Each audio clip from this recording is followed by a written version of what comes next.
तिरू गांव के पास उग्रवादियों की आवाजाही की सूचना मिली थी।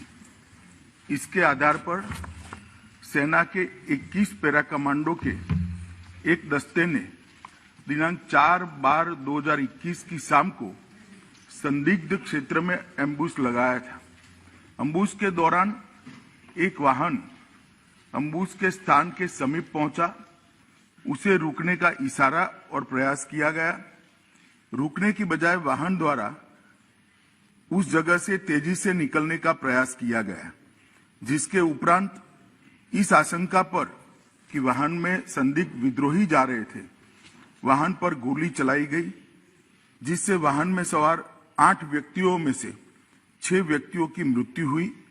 बाद में एक गलत पहचान का मामला पाया गया। जो 2 लोग घायल हुए थे उन्हें सेना द्वारा ही इलाज हेतु नजदीकी स्वास्थ्य केंद्र में ले जाया गया। यह समाचार प्राप्त होने के बाद स्थानिक ग्रामीणों ने सेना की टुकड़ी को घेर लिया, 2 वाहनों को जला दिया और उन पर हमला किया।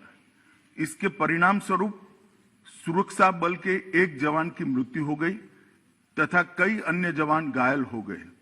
अपनी सुरक्षा में तथा भीड़ को तितर-बितर करने के लिए सुरक्षा बलों को गोली चलानी पड़ी, जिससे 7 और नागरिकों की मृत्यु हो गई तथा कुछ अन्य घायल हो गए। स्थानीय प्रशासन और पुलिस ने स्थिति को सामान्य करने के प्रयास किए हैं। अभी स्थिति तनावपूर्ण लेकिन नियंत्रण में बनी हुई है। पुलिस महानिदेशक नागालैंड और आयुक्त नागालैंड ने दिनांक 5/12/21 को घटनास्थल का दौरा किया। ताजिद पुलिस थाने में घटना के बारे में प्राथमिकी दर्ज की गई है और मामले की गंभीरता को ध्यान में रखते हुए इस मामले को राज्य अपराध पुलिस स्टेशन को जांच के लिए सौंप दिया गया है। इस संदर्भ में एक विशेष जांच टीम SIT का गठन किया गया है, जिसे 1 माह के अंदर जांच पूरी करने के निर्देश दिए गए हैं। उपरोक्त घटना के पश्चात दिनांक 5/12/21 की शाम में लगभग 250 लोगों की उद्वेलित भीड़ ने मोन शहर में असम राइफल की कंपनी ऑपरेटिंग बेस पर तोड़फोड़ की।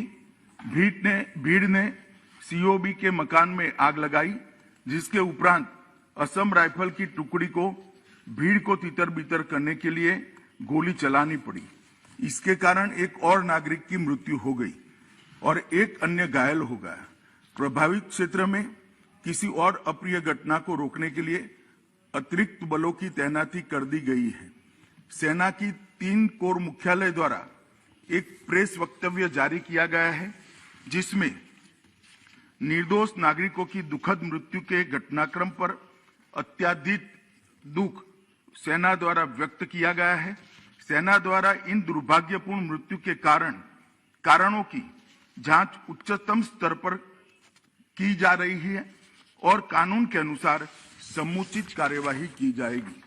घटना की सूचना मिलने पर मैंने तत्काल नागालैंड के गवर्नर और मुख्यमंत्री जी से संपर्क किया। गृह मंत्रालय द्वारा भी नागालैंड के मुख्य सचिव और पुलिस महानिदेशक से संपर्क किया गया। कल पूरे दिन स्थिति को मॉनिटर किया गया। गृह मंत्रालय द्वारा तुरंत पूर्वोत्तर के प्रभारी अपर सचिव को कोहिमा भेजा गया, जहां उन्होंने आज सुबह नागालैंड राज्य सरकार के मुख्य सचिव एवं अन्य वरिष्ठ अधिकारियों और अर्धसैनिक बलों के वरिष्ठ अधिकारियों के साथ बैठक की। स्थिति का विस्तारपूर्ण समीक्षा की है, ताकि यह सुनिश्चित किया जा सके कि शीघ्र सामान्य स्थिति बहाल हो।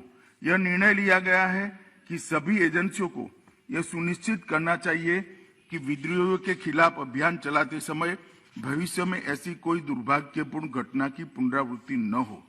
सरकार स्थिति पर सूक्ष्मता से नजर रख रही है और क्षेत्र में शांति और सौहार्द सुनिश्चित करने के लिए आवश्यकता अनुसार जरूरी उपाय भी किए जा रहे हैं। राज्य प्राधिकारियों ने एहतियात के तौर पर प्रभावित इलाकों में निषेधाज्ञा लागू की है।